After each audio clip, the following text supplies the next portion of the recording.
Ada masih ya?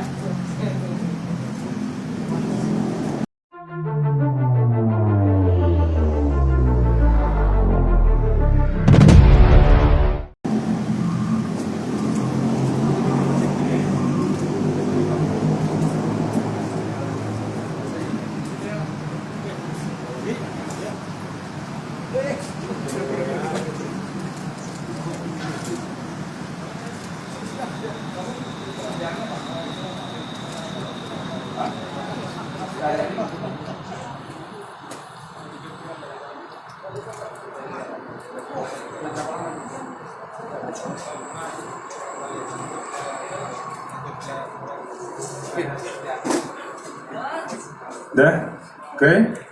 Bismillahirrahmanirrahim. Assalamualaikum warahmatullahi wabarakatuh. Yang kami hormati Pak Dir Krimkum, Polda DIY, rekan-rekan media. Hari ini kami sampaikan pengungkapan tindak pidana penganiayaan yang terjadi beberapa hari yang lalu. Yang pertama, kami selaku manusia biasa mengucapkan turut berduka yang sedalam-dalamnya untuk almarhum, kedua almarhum dan keluarganya. Mudah-mudahan diterima di sisi Tuhan Yang Maha Kuasa. Rekan-rekan, peristiwa ini terjadi pada hari Minggu, tanggal 8 Mei 2022, dan alhamdulillah Polda DIY yang terdiri dari tim gabungan personil Jatanras Polda dan dari Polres Sleman berhasil mengamankan pelaku. Sekali lagi, berhasil mengamankan pelaku pada hari Senin jam 15. Pada hari Senin jam 15. Pelaku kita amankan di Babarsari. Ya, pelaku diamankan di Babarsari. Kemudian dibawa ke Polda DIY kemarin sore dan dilakukan pemeriksaan. Saat ini sebenarnya juga sedang dilakukan pemeriksaan, tetapi kami perlu segera harus menyampaikan kepada teman-teman media dan juga kepada keluarga korban bahwa dalam waktu kurang lebih 36 jam Polda DIY tim gabungan berhasil mengamankan pelaku. Secara rinci kronologis peristiwanya Pak Dir Krimkum akan menyampaikan kepada kita semua. Silakan Pak Dir. Terima kasih. Yang terhormat Bapak Kabid Humas Polda DIY, yang kami hormati rekan-rekan media yang telah hadir, serta rekan-rekan kami dari Direktorat Reskrimum, Polres Sleman dan Polsek Depok Barat. Rekan-rekan, izinkanlah kami menyampaikan pengungkapan kasus pembunuhan, kemudian kami lapis subsidiar pasal 351 ayat 3 KUHP yang mengakibatkan 2 orang mahasiswa meninggal dunia dini hari dalam perjalanan menuju rumah sakit, dan yang satu meninggal setelah mendapatkan penanganan medis di rumah sakit JH, akhirnya meninggal juga. Kami juga dari penyidik mengaturkan turut berduka cita dan berbelasungkawa yang sedalam-dalamnya atas meninggalnya saudara DS dan saudara TIP di atas kejadian hari Minggu dini hari.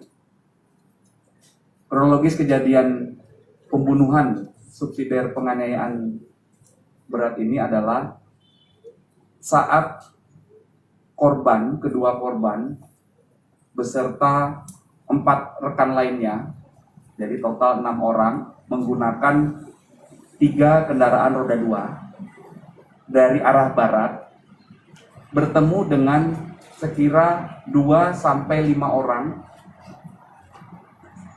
kelompok pelaku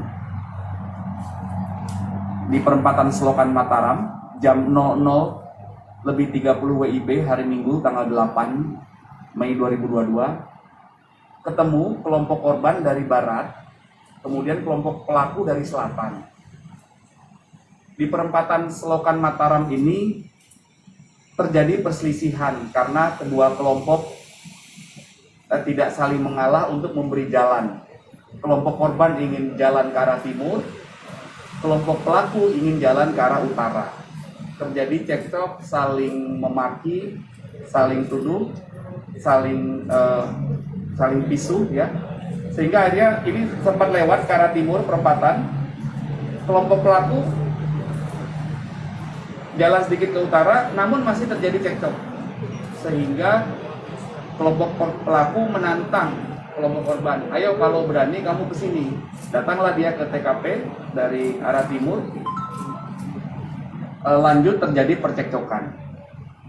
Dalam proses percekcokan itu terjadi kejar mengejar, saling maki, saling lempar,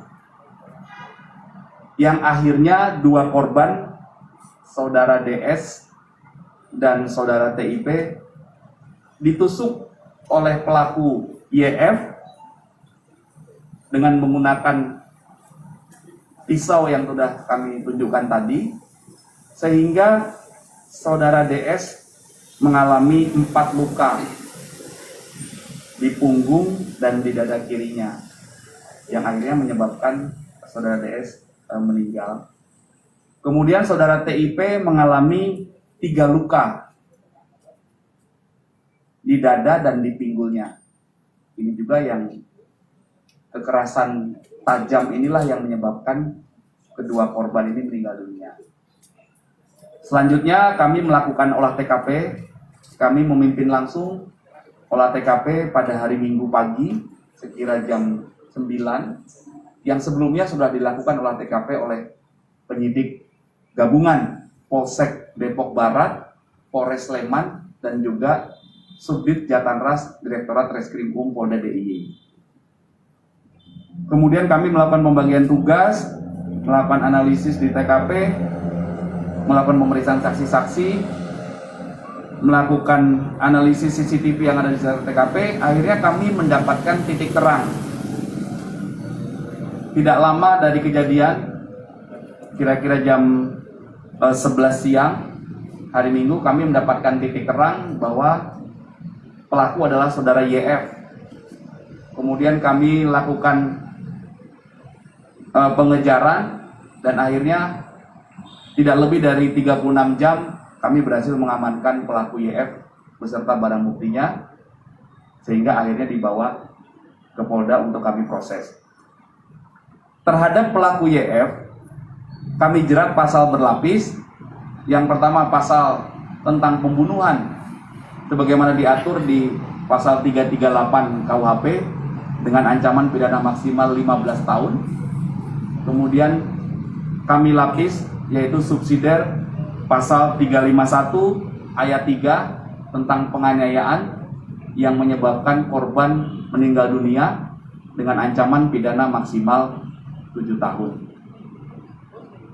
Kemudian pada kesempatan yang baik ini izinkanlah kami menghimbau kepada masyarakat agar tidak mudah emosi dalam menyelesaikan setiap permasalahan yang berakibat pada pelanggaran hukum, yang seharusnya permasalahan-permasalahan di jalan karena kedua kelompok tidak saling kenal, antara saksi kelompok korban dan saksi kelompok pelaku tidak saling kenal, hanya karena berselisih paham di jalan, di perempatan yang tidak saling mengalah, ego, saling memaki, akhirnya terjadi peristiwa ini. Kemudian yang kedua, kami berharap masyarakat tidak takut untuk memberikan informasi apabila melihat ada kejadian tindak pidana yang disaksikan langsung. Kami akan merahasiakan dan mencoba melindungi saksi yang memberikan keterangan apabila dia melihat ada kejadian tindak pidana, dan manfaatkan saluran komunikasi 110, telepon gratis bebas pulsa apabila masyarakat mengetahui adanya tindak pidana dan adanya potensi gangguan Kamtibmas. Selanjutnya, kasus ini kami proses tuntas